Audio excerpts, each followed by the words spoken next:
This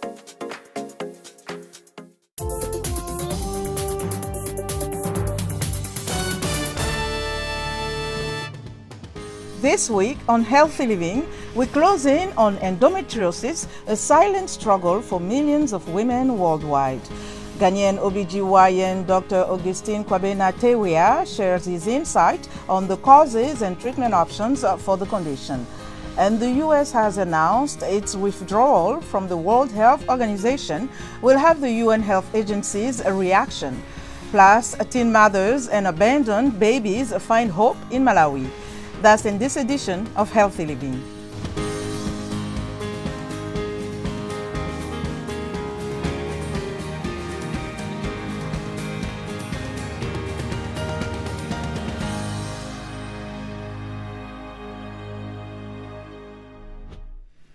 Hello, I'm Lina Khmudu. Thank you for joining us for another edition of Healthy Living.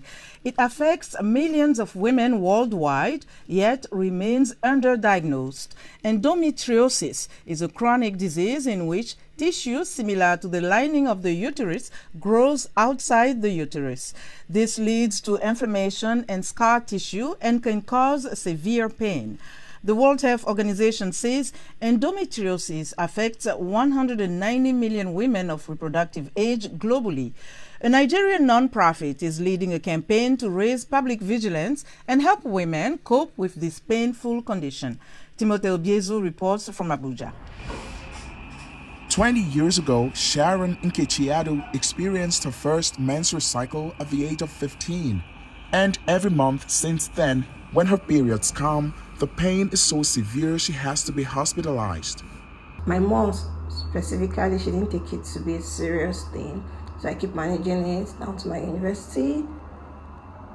Emotionally, it's always something else because sometimes you get to a point where like, why this? The World Health Organization says the medical condition endometriosis affects 10% of reproductive age women and girls globally. It causes severe pain in the abdomen and pelvis and could elevate the risks of infertility by up to 50% in women. But despite the threat, a lack of accurate data on its prevalence in sub-Saharan Africa has led to underdiagnosis and low reporting compared to Europe and the United States. We have about 30 to 40% of our patients are endometriotic. That's women who are in their reproductive age. And it's also believed that 11% of our pupils also have undiagnosed endometriosis. The stigma here is that it's very, very unreported because of lack of knowledge about the disease. That's number one. Because of lack of knowledge about specialist diagnosis of the disease. Because the disease is also, the investigative procedures to diagnose the disease is expensive, and it's not mostly available in most regions of Nigeria. Many here also don't view endometriosis as a significant problem. That's where Olivia Nwankudu and her non-profit Endo Survivors International Foundation come in. She launched in 2017, years after learning about her own condition, to raise public suspicion and increase diagnosis. When a young girl walks into a doctor's office presenting with severe period cramps, endometriosis is not usually the first thing on their minds. So I just thought that other women should not suffer as much as what I suffered. And we also do some training for doctors, for primary care doctors, so that they can increase the index of suspicion for endometriosis. The foundation has helped more than 2,000 endometriosis patients access care and takes awareness to thousands of schoolgirls. It also holds periodic support meetings to help women suffering emotionally. When I joined and I met other women, that our stories are almost the same. It feels like we're living the same life. And I just felt relief, like, okay, I am not alone, I am not crazy, I am not overreacting. It just gave me a sense of belonging, knowing that I am not alone in this journey. I have other people that have these similar experiences with me. Nwankudu says without much government and private sector support, it will be difficult to spread awareness about endometriosis, and many more women could be worse off. Timothy Obiezu, VOA News, Abuja, Nigeria. We asked the viewers how much they knew about endometriosis and what could be done to increase awareness of the condition and its treatment and to help patients. Here are some reactions from Jos, Nigeria. Endometrium growth is like it mostly affect the uterus, whereby the endometrium grows outside the uterus. So it's mostly associated with pain. In most of the symptoms that women experience is pain. There will be severe pain, and it's the kind of condition whereby if someone is not aware of it, they will be busy treating other things, not knowing that this is exactly the cause. This is a normal language. That is, I think, the best way I can explain it for you. It's a disease that affects women uterus, most especially when they are having sex. You see a blood coming out. Looking at it, it's like there is no preventive measure. It only goes on medication or most of the time surgery. So the pain in menstrual pain, sometimes we go through it. Sometimes it's as if it's normal, sometimes it's as if it's not normal.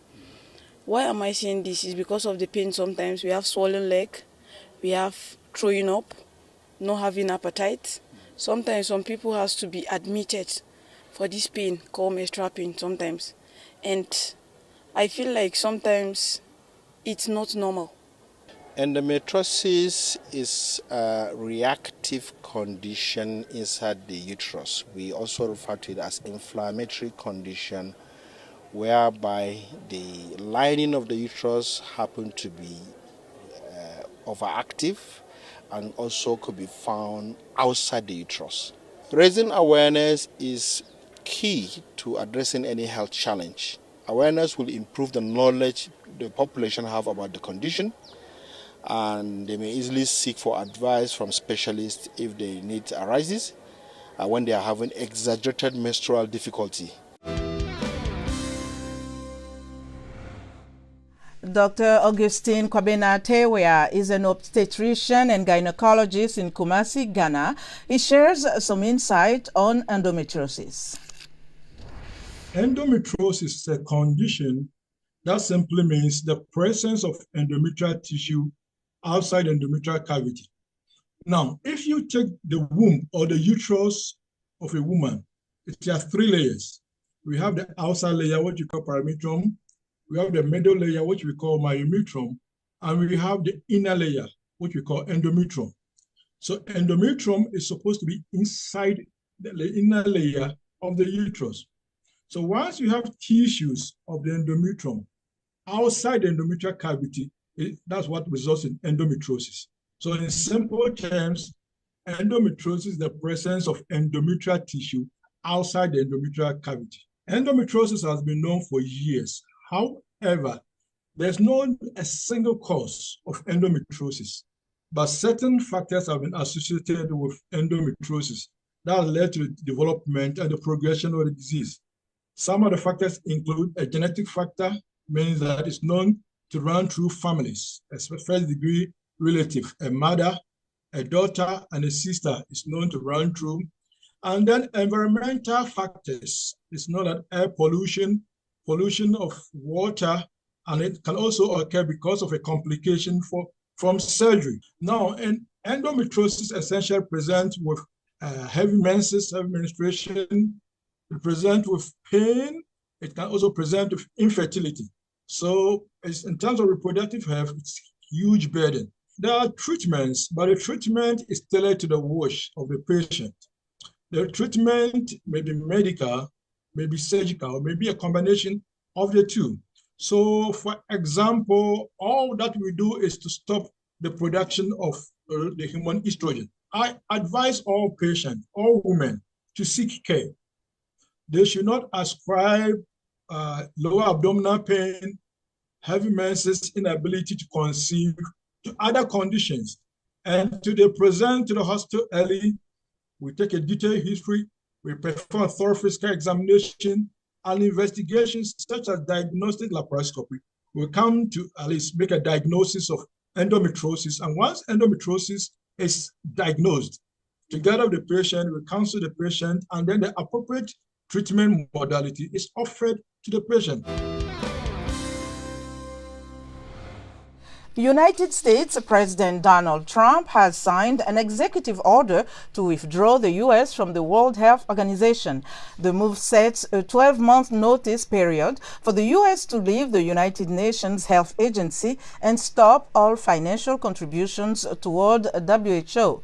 The United States is by far the organization's largest financial backer, contributing around 18% of its overall funding.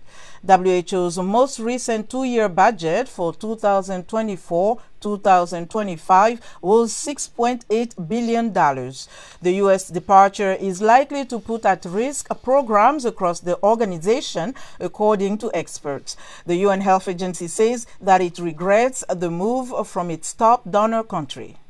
The World Health Organization regrets the announcement that the United States of America intends to withdraw from the organization. WHO plays a crucial role in protecting the health and security of the world's people, including Americans, by addressing the root causes of disease, building stronger health systems, and detecting, preventing, and responding to health emergencies, including disease outbreaks, and often in dangerous places where others cannot go. We hope the United States will reconsider, and we look forward to engaging in constructive dialogue to maintain the partnership between the United States of America and WHO for the benefit of the health and well-being of millions of people around the globe. Now, Tawiah Mukonja knows what it's like to feel alone in this world. She was abandoned by her mother at age 6 and raised by her grandmother. She now rescues abandoned babies, vulnerable children, and teen mothers in Malawi. Chimwemwe Padata has this report. Tawiah Mukonja was left by her mother at the age of 6. Her grandmother raised her, but she never forgot what it felt like to live without a mother. She's now trying to help other people who have been abandoned or marginalized. We provide shelter, food, like any type of support that a mother or a father provides to their children. That's what we do. Mukonja founded You Are Not Alone, Oyana, on the outskirts of Mzuzu, Malawi's northern region, providing care and support to about 200 children.